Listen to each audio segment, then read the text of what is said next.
I didn't mean to hear them. I was just swinging at the playground, waiting for Grandma, bored and kicking at wood chips. But then the black cars came, and the men in expensive suits, and I heard Korean, Grandma's language, the one I was still learning. One word I knew for certain. Bomb. Before we proceed, I want you to know that this story has everything. Danger, courage, unexpected friendships, and a twist you won't see coming. If that sounds like your kind of story, hit like and subscribe so you never miss an upload. And comment below when it's over. I want to know what you would have done in Sumin's shoes. Ready? Let's begin. Dust rose in delicate plumes as Sumin kicked at the ground, her sneakers carving restless patterns in the dirt. The Korean workbook in her backpack sat unfinished, again. Grandma would notice tonight, would make that sharp clicking sound with her tongue. The characters were too hard, circles and lines like small houses stacked on fences. Grandma said it was important, said, "You're Korean, Sumin. You should know the language of your ancestors." But Sumin was 7 and born in Chicago, and Korean felt like something that belonged to old people and K-dramas Grandma watched on Saturday nights. Still, she was learning. Slowly, words here and there. Enough to understand when Grandma talked to her friends at church. Enough to know when the grocery store Ajumma was complaining about prices. The black cars arrived without warning. 3 of them, long and sleek, pulling up to the curb near the park's east entrance. Sumin's swing slowed. She watched men emerge, all dressed the same. Dark suits, dark sunglasses, moving like they owned the sidewalk. People walking by stepped aside without being asked. Just moved, like water flowing around stones. One man stood out, taller than the others, walking in the center of their formation. He wore a gray suit that looked soft even from a distance, and his hair was silver at the temples. He moved like Grandma's old cat, Mr. Whiskers, smooth, deliberate, aware of everything around him. The other men formed a loose circle, hands near their jackets, eyes scanning. Sumin knew what they were even if she didn't have the words for it yet. She'd seen movies, heard whispered conversations. These were bad men. The kind Grandma said to stay away from, the kind that made neighborhoods go quiet when they walked through. The tall man, the important one, stopped near a silver car parked separately from the others. One of his guards opened the door, waiting. That's when Sumin heard the voices. 2 men stood near the building's corner, partially hidden by a delivery truck.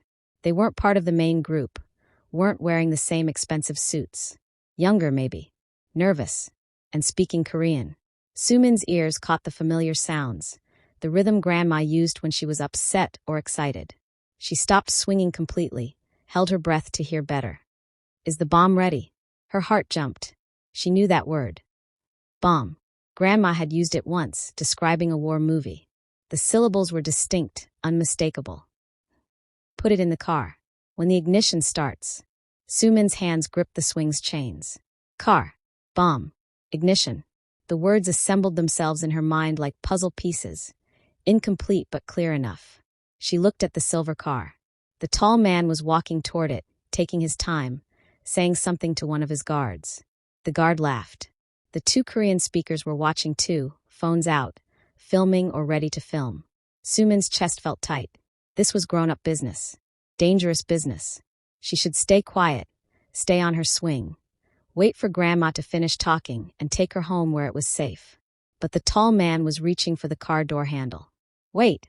The word tore out of her before thought could stop it. Everything stopped. The tall man's hand froze. Every guard turned toward her in perfect synchronization. A dozen pairs of eyes behind dark glasses locking onto a 7-year-old girl on a swing. The Korean speakers went rigid, phones disappearing into pockets. Sumin's voice died in her throat. She'd never felt so small, so visible, so terrifyingly stupid.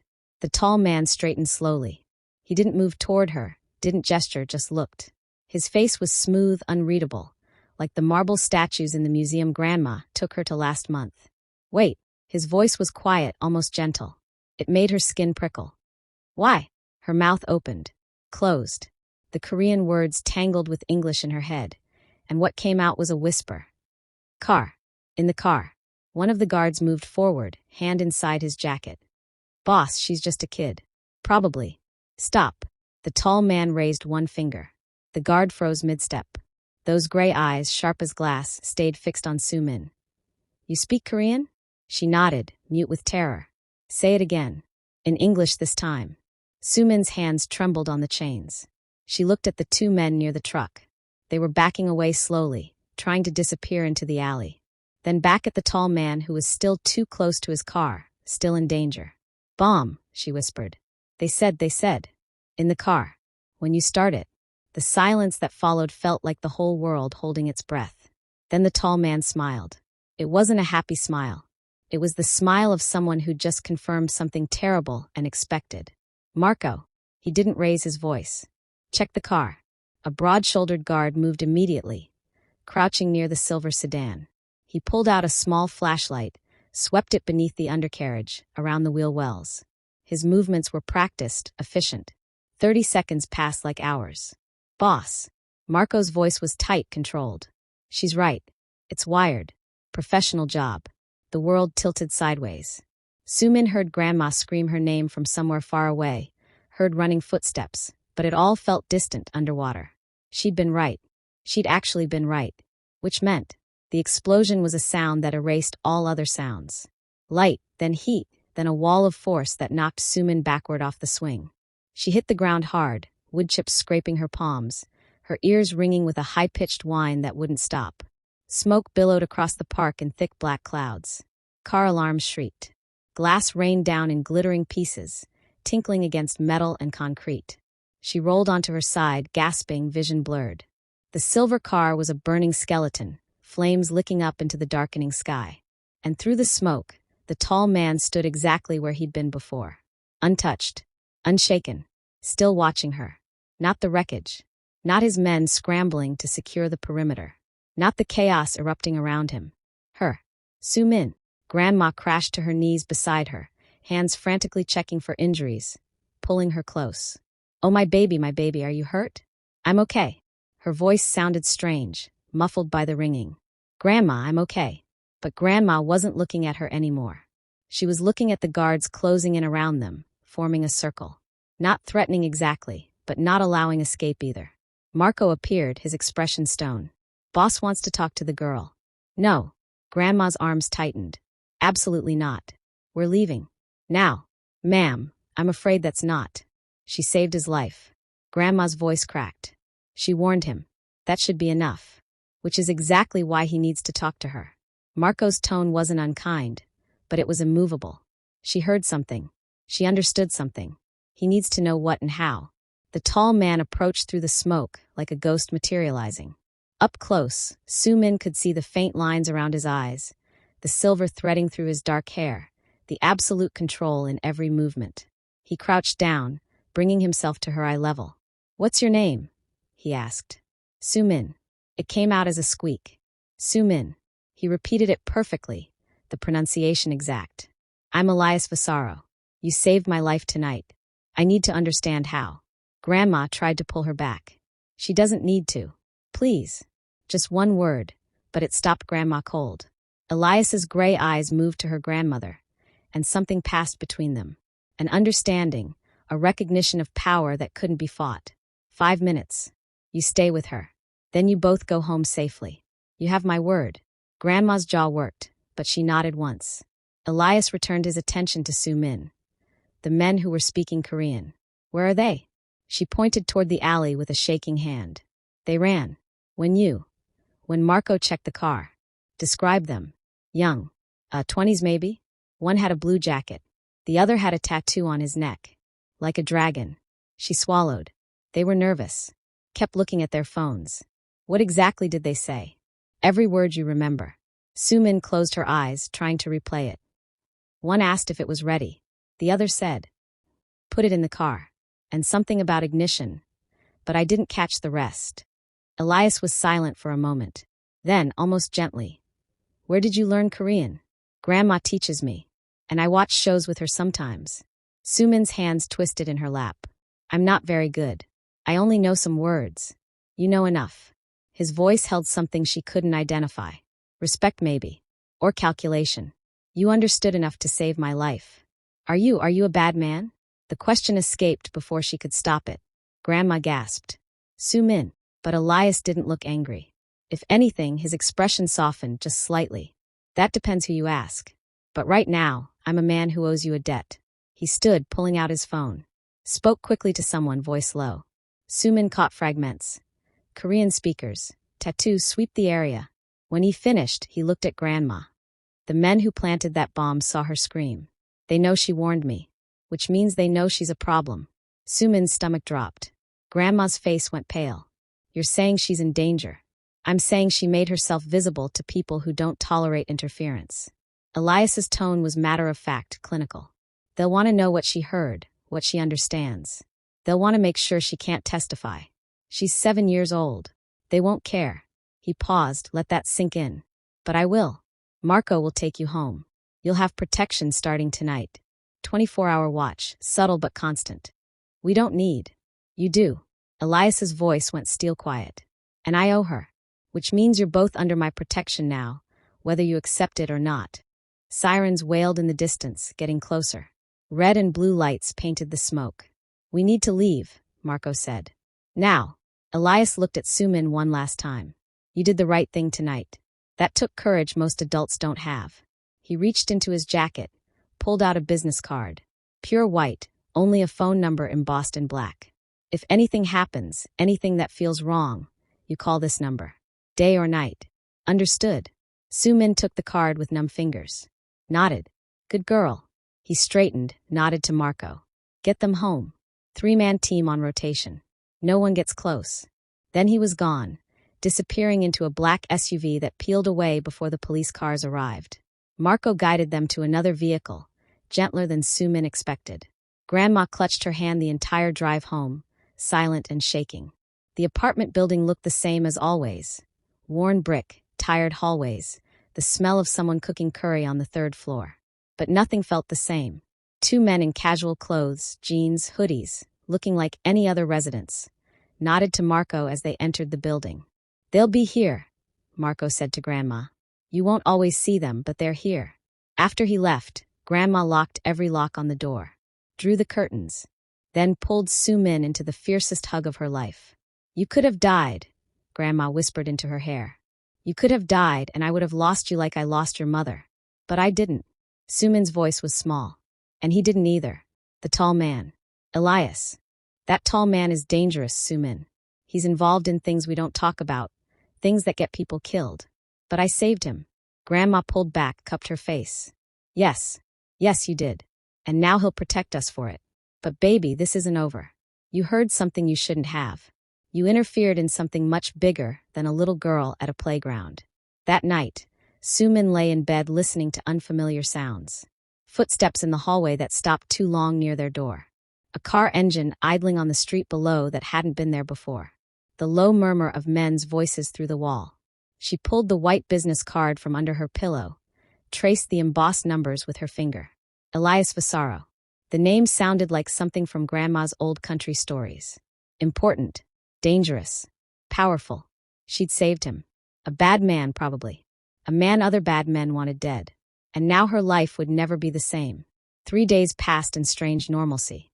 Grandma walked her to school, same as always, but now a man in a gray jacket followed 50 feet behind.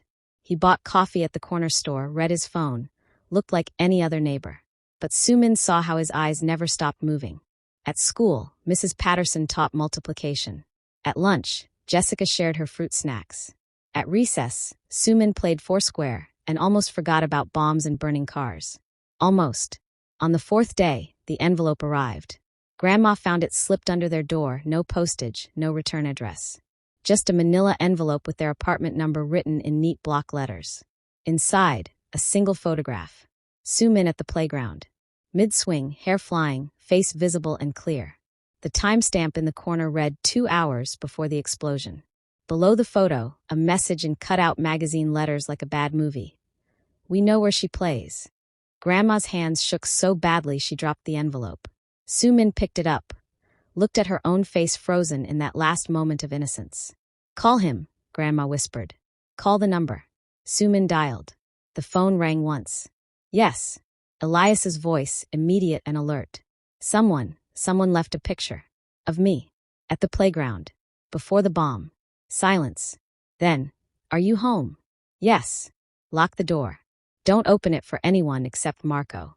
He'll be there in 4 minutes. How do you? 3 minutes and 50 seconds now. Wait for Marco. The line went dead. Marco arrived in 3 minutes and 40 seconds. Behind him, 2 more guards Sumin didn't recognize. They swept the apartment with practiced efficiency, checking windows, closets, under beds. Pack a bag, Marco told Grandma. Enough for 3 days. You're moving to a secure location. We can't just leave our home. You can't stay in a compromised location. Marco's expression was grim. They know where you live. They have surveillance photos. That envelope is a message. We can reach you anytime we want. Sumin's chest felt tight. Are we in trouble? Because I warned him. Marco crouched down, and his eyes were kinder than she expected. You're in trouble because you did the right thing, kid. Sometimes that's how the world works. But Mr. Vasaro takes care of his debts. You saved him, so he saves you. That's the deal. For how long? Until the people who planted that bomb are dealt with. Grandma packed in silence, moving through their small apartment like a ghost. Sumin grabbed her backpack, added her Korean workbook at the last second. If they were hiding, she might as well keep practicing. The safe house was nothing like she expected. No concrete bunker or scary warehouse. Instead, Marco drove them to a neighborhood with tree-lined streets and houses with actual yards. The brownstone they stopped at had flower boxes in the windows and a red door with a brass knocker. Inside felt like a museum. Hardwood floors, expensive furniture, art on the walls that probably cost more than Grandma's car. But also, cameras in every corner, reinforced windows, doors that locked with codes instead of keys. Second floor, Marco said. 2 bedrooms, shared bath. Kitchen access is fine. Don't answer the door. Don't leave without escort. Understood. The bedroom they gave Sumin had a bed bigger than her whole room at home. A bookshelf with actual books, not just textbooks. A window that looked out over a garden where nothing exploded or burned. She sat on the edge of the bed, backpack clutched in her lap, and tried not to cry. A knock at the door. Soft, respectful. Come in, she managed. Elias Vasaro entered, and the room somehow felt smaller despite his calm presence. He'd traded his suit for dark slacks and a button-down shirt, sleeves rolled to his elbows. More human somehow. Less like a marble statue. He carried something in his hands. A small bag. I thought you might need these, he said, setting the bag on the bed beside her. Inside, fresh clothes in her size, toiletries, and at the bottom, a stuffed animal. A small tiger with orange and black stripes. Sumin pulled out the tiger, held it against her chest. Thank you. You're welcome. He moved to the window, looked out at the garden. I know this is frightening. Being taken from your home, told you're in danger. You're handling it better than most adults would. Grandma's really scared. Your grandmother is very brave. She's scared, yes, but she's also letting me protect you both. That takes trust one haven't earned yet. Sumin hugged the tiger tighter. Are you going to find them? The men who left the picture? Yes. What will you do to them? Elias was quiet for a moment. When he spoke, his voice was careful. I'm going to make sure they can't hurt you or anyone else. That's all you need to know. Because I saved you. Because you saved me, he agreed. And because you're a child who deserves to go to playgrounds without being afraid. That's not negotiable. He moved toward the door, then paused. You're Korean. How long have you been learning? 2 years. Grandma started teaching me when I was 5. And you understood enough to recognize a bomb threat in a language you're still learning. Something flickered in his expression. That's remarkable, Sumin. That kind of awareness, that instinct, most people never develop it. I just heard the words. You heard them and understood their importance. You acted when most people would have stayed silent. His gray eyes held hers. That's courage. Remember that. After he left, Sumin lay in the huge bed with her tiger and stared at the ceiling. Somewhere in the house, she could hear Grandma talking to Marco in low, tense voices. Outside, car engines purred past. Normal sounds of normal people living normal lives. Her life wasn't normal anymore. She'd heard guards speaking Korean and warned a Mafia boss not to get into his car. She'd saved a dangerous man's life, and now dangerous people wanted to make her disappear. But Elias Vasaro had promised protection. And somehow, clutching her tiger in a stranger's house with guards in the hallway, Sumin believed him. The safe house smelled like lemon polish and coffee. Sumin woke to sunlight streaming through gauze curtains, momentarily confused by the unfamiliar ceiling. Then memory crashed back, the envelope, the photograph, Marco's grim expression. She found Grandma in the kitchen, hands wrapped around a mug, staring at nothing. Dark circles shadowed her eyes. Did you sleep? Sumin asked softly. A little. Grandma managed a smile. There's cereal in the cabinet. Milk in the fridge. Try to eat something, baby. The normalcy of breakfast felt absurd. Sumin poured cereal mechanically, sat at the table with her tiger propped beside her bowl. Through the window, she could see a man in the garden. Not gardening, watching. His casual stance didn't hide the alertness in his posture. How long do we have to stay here? She asked. I don't know.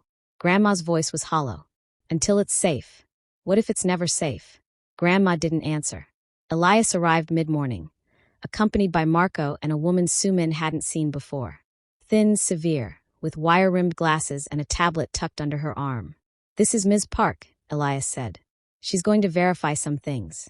Ms. Park sat across from Sumin at the dining table, her expression professionally neutral. I understand you speak some Korean. A little. Grandma teaches me.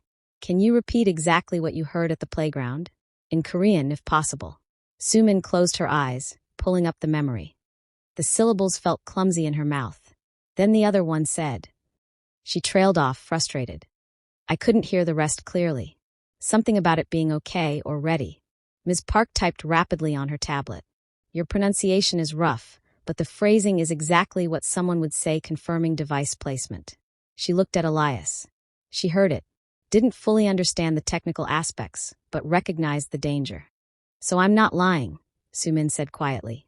Ms. Park's expression softened slightly. No, child. You're not lying. You're very observant. After Ms. Park left, Elias gestured for Sumin to follow him to the library. Floor-to-ceiling bookshelves, leather chairs, the kind of room that demanded whispers. He pulled out a tablet, showed her a series of photographs. Do you recognize any of these men? Sumin studied each face carefully. On the fifth photo, she stopped. Him. The one with the blue jacket. I'm sure. And this one. Another photo. Maybe. The neck tattoo was clearer in person, but... Yes. I think so. Elias nodded to Marco, who made a note. These men work for a group called the Haidong. They're competitors. The bomb was meant to send a message. What kind of message? That I'm vulnerable. That my protection has gaps. His gray eyes held hers. You closed that gap, Sumin. Which is why they're now interested in you. Her stomach twisted. What do they want? To know what else you heard. What else you might tell authorities. He paused. To silence you before you become a witness. The words hung in the air like smoke. I won't tell anyone, she whispered. I promise. I won't say anything. I know. But they don't know that. Elias leaned forward, elbows on his knees. So here's what we're going to do. My people are tracking the men you identified. We'll find out who hired them, who gave the orders. And then we'll make it very clear that you're under my protection. That touching you means going to war with me. Will they listen? They'll listen or they'll face consequences. His voice held absolute certainty. But Sumin, I need you to understand something. For the next few days, maybe longer, your life won't be normal. You can't go to school. Can't go to the playground. Can't be anywhere they might expect you. Tears burned behind her eyes. So I'm a prisoner. You're protected, he corrected gently. There's a difference. That night, Sumin couldn't sleep. She wandered to the library, found Elias sitting in one of the leather chairs with a glass of amber liquid, staring at nothing. Can't sleep either? He asked without looking up. She shook her head, clutched her tiger tighter. He gestured to the chair beside him. She climbed into it, feet dangling. When I was young, Elias said quietly, I had a sister, Elena. She was 12 when she died. Sumin went very still. Car bomb. Meant for my father, but the timer was wrong. His voice was distant, remembering. I watched the car explode. Watched the fire. I was 14 and there was nothing I could do. I'm sorry, she whispered.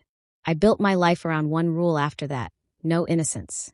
Whatever business I conducted, whatever conflicts arose, children were off limits. Always. He finally looked at her, and his eyes held old pain. When you ran toward me screaming about a bomb, you reminded me why that rule exists. You're brave, Sumin. Braver than I was at twice your age. I'm not brave. I'm scared. Being brave doesn't mean not being scared. It means being scared and acting anyway. He set down his glass. Elena would have liked you. She was curious like you. Spoke 3 languages by the time she was 10. Always listening, always learning. Do you miss her? Every day. The admission was raw. Which is why I will not let what happened to her happen to you. I promise you that. 3 days passed in careful routine. Sumin did schoolwork Ms. Park brought, worksheets and reading assignments to keep her from falling behind. Grandma cooked in the unfamiliar kitchen, trying to maintain normalcy. Guards rotated shifts outside. On the 4th day, Marco's phone rang. He listened, his expression darkening, then found Elias in the office. Sumin, practicing Korean characters at the dining table, heard fragments through the open door. Found them both. Blue Jacket was hired through an intermediary. Says he didn't know whose car. Haidong denies involvement. Claims someone setting them up. Third party. Someone local who wanted us at war with the Koreans. Elias's response was too quiet to hear. That evening, he called a meeting. Grandma, Sumin, Marco, and 2 other guards gathered in the library. We've identified the men you saw, Elias said directly to Sumin. They were hired by someone trying to start a war between my organization and the Haidong group. Using Korean speakers was deliberate, meant to point suspicion at them. So the Koreans didn't do it? Sumin asked. Not directly, but they were used as pawns. He pulled up a photo on his tablet. A man in his 50s, sharp suit, cold eyes. This is Victor Leone. He's been trying to expand into my territory for months. The bomb was his play. Eliminate me, blame the Koreans, take advantage of the chaos. Grandma's face went pale. And now he knows about Sumin. Now he knows she's a loose end. Elias's jaw tightened. He sent the photograph as a message. Wanted me to know he could reach her. What are you going to do? Sumin's voice was small. End this. Elias looked at her steadily. But I need something from you first. The men we caught, they've agreed to talk, to testify. But some of their conversations were in Korean. We have recordings, but we need translations. Accurate ones that will hold up in court. You want me to translate? I want you to help put the man who threatened you in prison. His expression was serious. This isn't a game, Sumin. What you hear on those recordings might be frightening, violent. But if you can translate them, if you can help us build the case, we can end this legally. No more bombs. No more threats. Grandma stood abruptly. Absolutely not. She's 7 years old. You're not dragging her deeper into this. She's already in it, Elias said quietly. The moment she opened her mouth at that playground. Now we can either hide her forever, or we can give her agency. Let her help end the threat instead of just running from it. She's a child. She's the child who saved my life. His voice held steel beneath the gentleness. She's smart, observant, and braver than most adults I know.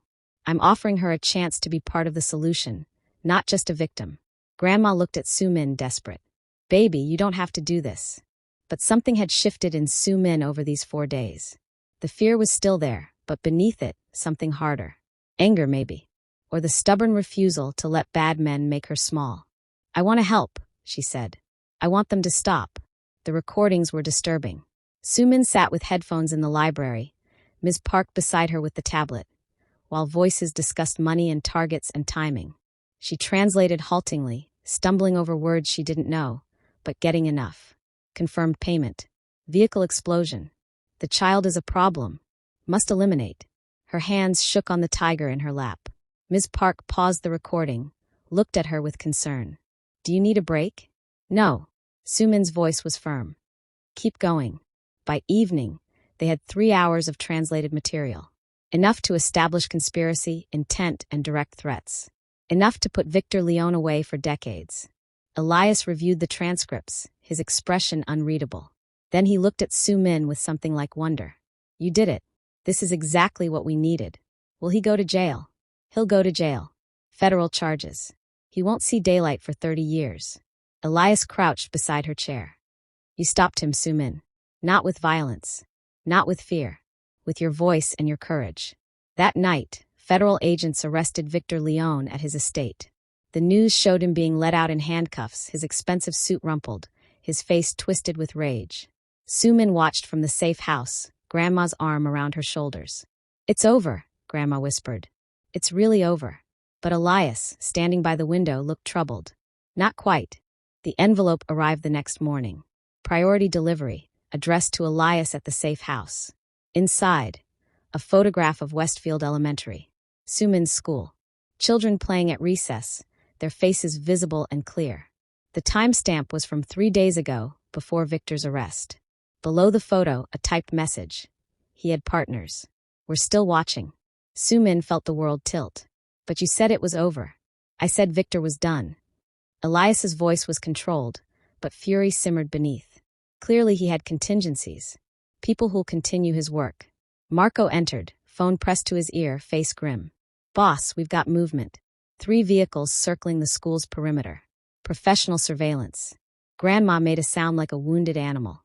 Elias's hand found his cufflinks, adjusted them with precise movements. Sumin recognized it now, his tell when he was controlling rage. How many? He asked Marco. At least 6 operatives. Maybe more. They're waiting for something. For her to come back to school. Elias's jaw tightened. They know we can't keep her hidden forever. So they're patient. What do we do? Grandma's voice cracked. Elias was silent for a long moment. Then he pulled out his phone, made a call. Haidong, he said in Korean, pronunciation perfect. This is Vasaro. We need to talk. The meeting happened at a neutral restaurant, closed to the public for the evening. Elias brought Marco and 2 guards. The Haidong delegation arrived with equal numbers. Chairman Ryu, elderly and sharp-eyed, flanked by his own security. And in the car outside, in a reinforced vehicle with tinted windows, sat Sumin and Grandma with 2 guards. Why did he bring us? Sumin whispered. Insurance, one guard said. Boss wants them to see what's at stake. See that you're real, not just a story. Through the window, she watched the 2 groups meet. Tense handshakes. Serious faces. Elias gestured, spoke. Chairman Ryu listened, responded. Back and forth, a negotiation in 2 languages. 30 minutes later, Elias emerged. He opened the car door, crouched to Sumin's level. Chairman Ryu wants to meet you. Just for a moment. Just to see the child who heard his men speaking and saved a life. Grandma clutched Sumin tighter. Absolutely not. He's not a threat. Not to her. Elias's voice was certain. Victor tried to use the Haidong as scapegoats. They want this resolved as much as we do. They want the people threatening Sumin eliminated. Why would they help us? Because honor matters in their culture. A child saved a life using their language. That means something to them. And because ongoing war hurts their business too. Reluctantly, Grandma nodded. Inside the restaurant, Chairman Ryu studied Sumin with ancient eyes. He spoke in Korean, and Elias translated. He says you have a brave heart and sharp ears. That the world needs more children who speak up instead of staying silent. Sumin, emboldened by the kindness in the old man's expression, responded in halting Korean. Thank you. Chairman Ryu smiled, said something else. He says your pronunciation is terrible. Elias translated with the ghost of a smile. But your spirit is strong. And he promises, on his honor and his grandchildren's lives, that no one from Haidong will touch you. What about Victor's partners? She asked. Elias and Chairman Ryu exchanged a look. Something passed between them. An understanding forged in violence and pragmatism. They'll be handled, Elias said simply. Together. The resolution came swiftly. Within 48 hours, Victor Leon's remaining associates were arrested. Not by Elias's people, but by federal agents armed with evidence from multiple sources. Bank records, communications, testimony from informants suddenly willing to talk. The surveillance around Westfield Elementary vanished overnight.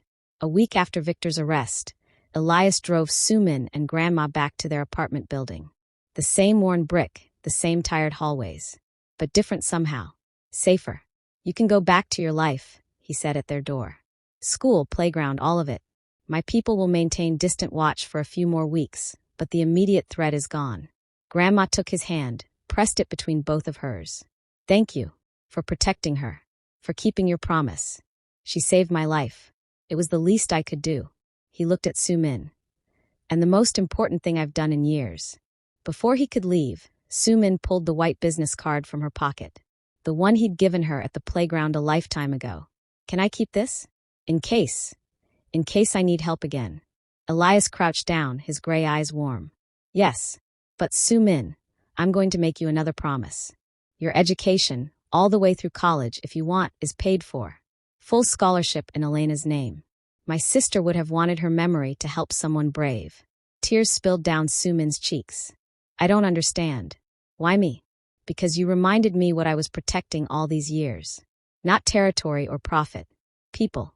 Especially the ones brave enough to speak up when it matters most. He straightened, adjusted his cufflinks one final time. Keep learning Korean, Soo-min. Keep developing that sharp awareness. The world needs people like you. 6 months later, Soo-min sat in her Korean language class at Westfield Elementary. A new program started by an anonymous donor. Mrs. Kim, the teacher, praised her pronunciation, her dedication. At recess, Soo-min played foursquare with Jessica and the others, the same playground where everything had changed. Sometimes she looked at the spot where the silver car had burned and felt a complicated mix of feelings. Fear, yes, but also pride. She'd done something impossible that day. The white business card stayed in her desk drawer at home, beneath her Korean workbooks. She never needed to call it, but knowing it was there felt like armor. Grandma still flinched at car backfires. Still checked locks 3 times before bed. But slowly, life returned to a new kind of normal. One evening, as Soo-min practiced her Korean characters, Grandma set down a newspaper. The headline announced a major organized crime bust. Dozens arrested, illegal operations shut down, a city becoming safer. Buried in the article, a single line. Elias Vasaro, prominent businessman, praised by federal authorities for cooperation and information leading to arrests. Your dangerous man is becoming less dangerous, Grandma said softly. Maybe more human. Soo-min thought about that. About Elias's careful kindness with her, his raw pain when he spoke of Elena, the way he'd chosen legal resolution over violence. Maybe I helped with that too, she said. Maybe he needed someone to remind him. On her 9th birthday, a package arrived. Inside, an advanced Korean language learning program and a letter on expensive stationery. Dear Soo-min, Elena would have been 27 this year. I think of her every day, but lately those thoughts are less painful. You reminded me that courage and innocence can coexist. That one voice, speaking up at the right moment, can change everything. Keep using your voice. Keep being brave. The world is better with people like you in it. Your friend, Elias. Soo-min hung the letter on her bedroom wall, beside her Korean achievement certificates and the stuffed tiger from the safe house. Reminders of the week she'd been terrified and brave, helpless and powerful. A child who'd saved a dangerous man and somehow saved herself in the process. Sometimes the smallest voices carry the most important warnings. Soo-min proved that courage doesn't need age or size, just the willingness to speak when it matters most. If this story resonated with you, show some love with a like and subscribe so you never miss another tale like this. And tell me in the comments, what would you have done at that playground? See you next time.